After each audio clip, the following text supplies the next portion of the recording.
इस वीडियो में हल करेंगे अध्याय 12। अध्याय 12 में दिया गया है आयतन, जो कि बिहार बोर्ड वर्ग 5 का किताब है। तो यहाँ पे कुछ वस्तु का चित्र दिया गया है। तो यहाँ पे अगर हम लोग देखेंगे, यानी कि दिया हुआ है, उस वस्तु पर घेरा लगाइए जो ज़्यादा जगह घेर रही है। तो यहाँ पे जो सबसे पहले वाले चित्र में अगर देखते हैं तो एक कप का चित्र है और एक जग का चित्र है। तो देखिए ये जो है कप क्या है, छोटा होता है, और जग क्या होता है, बड़ा होता है। ठीक है, तो ये क्या होगा, यानी कि सबसे बड़ा जगह घेर रहा है। इसका देखिए एक छोटा किताब है और एक बड़ा किताब है। ठीक है, यानी कि जो बड़ा किताब होगा वही सबसे ज़्यादा जगह घेरेगा। ठीक है, इसके बाद यहाँ पे हम लोग देखेंगे कि दो बाट है, एक छोटा बाट है और एक बड़ा बाट है। ठीक है, तो यानी कि जो सबसे बड़ा बाट है वही सबसे जगह, यानी कि सबसे ज़्यादा जगह को घेर रहा है। इसके बाद यहाँ पे देखेंगे दो ठो बॉक्स है, एक छोटा बॉक्स है और एक बड़ा बॉक्स है, यानी कि बड़ा बॉक्स क्या कर रहा है, ज़्यादा जगह को घेर रहा है। इसके बाद जो है यहाँ पे जो देखेंगे कि एक फुटबॉल है और एक बॉल है।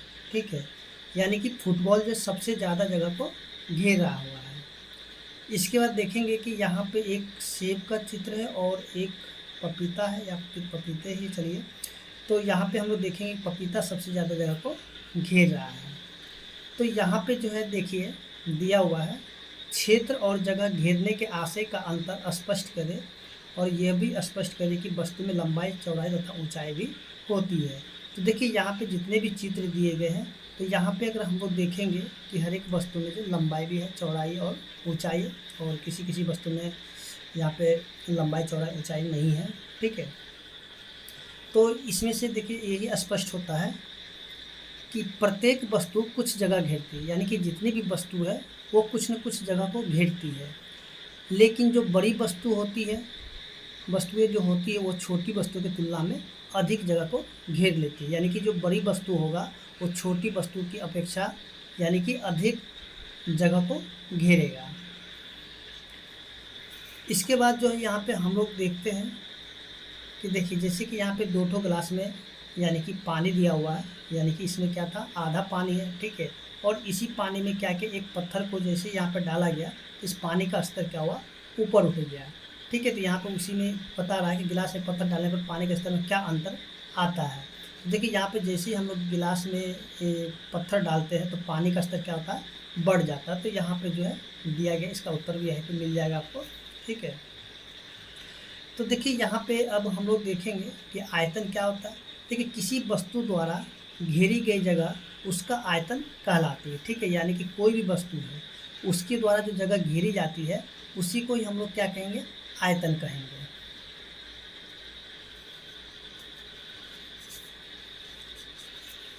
अब जो देखिए यहाँ पे कुछ चित्र दिए गए हैं। ठीक है, नीचे के घन से बनी विभिन्न आकृतियाँ, नीचे दिए गए घन से बनी विभिन्न आकृतियाँ दी गई है, इनमें घनों की संख्या पता लगाइए। ठीक है, तो जैसे कि यहाँ पे जो घन है, यानी कि घनों की संख्या कैसे है, देखिए यहाँ पे 1 2 3 4, तो यहाँ पे क्या 4 हो गया। अब फिर देखिए 1 2, ठीक है, तो यहाँ पे क्या इसे 2, इसको गुना कर दे कितना हो गया, यहाँ पे घनों की संख्या हो गया 8। तो इसी प्रकार से हमें क्या करना, सभी में जो घनों का पता लगाना है। तो देखिए 1 2 3 4, तो इसको लिखेंगे 4 और गुना में 1 2 3, तो हो जाएगा 3, यानी कि इसको गुना करेंगे तो हो जाता है 12। इसी तरह से जो प्रश्न संख्या 2 है, तो 2 को भी हम लोग गिन लेते हैं। तो 1 2 3 4 5 6 7 8, ये हो जाएगा 8 गुना में 1 2 3, तो 3, और इसको गुना करें तो हो जाता है 24। इसके बाद देखिए इसमें घनों की संख्या कितनी है, तो 1 2 3 4 5 6 7 गुना में 1 2, तो 7 दूनी 14। ठीक है, अच्छा इसमें सभी में हमें क्या करना है, घन लिखना है। ठीक है, इसका सभी का आंसर क्या होगा, घन में ही आएगा, तो इसमें सभी में घन लिख लेना है। और देखिए इसमें कितने घन है, तो गिन लेते हैं 1 2 3 4 5 6 7 8 9 10 11 12, और यहाँ से देखिए कितने हैं, तो 1 2 3 4। ठीक है, इसको गुना कर कितना होता है 48, और यहाँ पे हो जाता है घन। ठीक है, इसी प्रकार जो यहाँ पे हम लोग देखेंगे जो कि पेज संख्या 135 में दिया गया है, यानी कि यहाँ पे 3 जो है ना आकृति दिया हुआ है, क ख ग। तो देखिए इसमें क्या बताना कि बताइए किसमें घनों की संख्या यानी कि आयतन अधिक है। तो यहाँ पे हम लोग क्या करेंगे, जिस प्रकार से हमने देखिए यहाँ पे दिया गया है, ठीक है। देखिए यहाँ पे क ख ग यानी कि पहले लिख क का जो बना हुआ है, देखिए यहाँ से 1 2 3 4 5, तो यहाँ पे दिया 5, यानी घनों की लंबाई क्या हो गया, 5 हो गया। ठीक है, इसके बाद इसका चौड़ाई देखेंगे, देखिए ऊपर से 1 2, तो इसकी जो चौड़ाई हो गया कितना 2, और लंबाई देखिए से यहाँ से ऊंचाई देखिए, सॉरी यहाँ पे ये हो गया आपका ऊंचाई। ठीक है, तो ऊंचाई कितना हो गया 2, और यहाँ पे देखिए चौड़ाई 1 2, तो चौड़ाई हो गया कितना 2, और इन सभी को जब गुना करते हो जाता है 20, यानी कि 20 घन इसका आंसर हो जाएगा।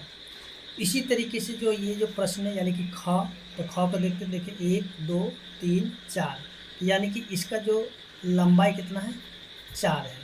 ठीक है, और इसका चौड़ाई यहाँ से देखिए 1 2, यहाँ पर हो जाएगा चौड़ाई 2, इसका ऊंचाई देखिए तो 1 2, तो ऊंचाई कितना हो गया 2, और इसको हम लोग गुना करते हैं तो 4 गुना में 2 गुना में 2, तो ये हो जाता है 16। ठीक है, यानी कि इसका आंसर क्या होगा 16 घन।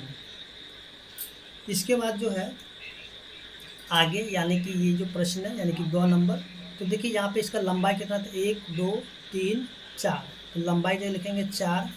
इसके बाद देखिए इसका जो चौड़ाई कितना था, देखिए 1 2, तो चौड़ाई हो गया 2, और ऊंचाई देखिए ये वाला ऊंचाई होता था 1 2 3, हो जाएगा यहाँ पे 3, तो गुना करेंगे 4 गुना में 2 गुना में 3, तो इसको जब गुना करके कितना हो जाता है 24। ठीक है, यहाँ पे लिखेंगे 24 घन। अब देखिए यहाँ पे जो सबसे अधिक घन किसका है, तो देखिए ये है 20 और ये है 16, ये है 24, 24 किसका है गौ का, तो यहाँ पे लिखेंगे गौ का होगा।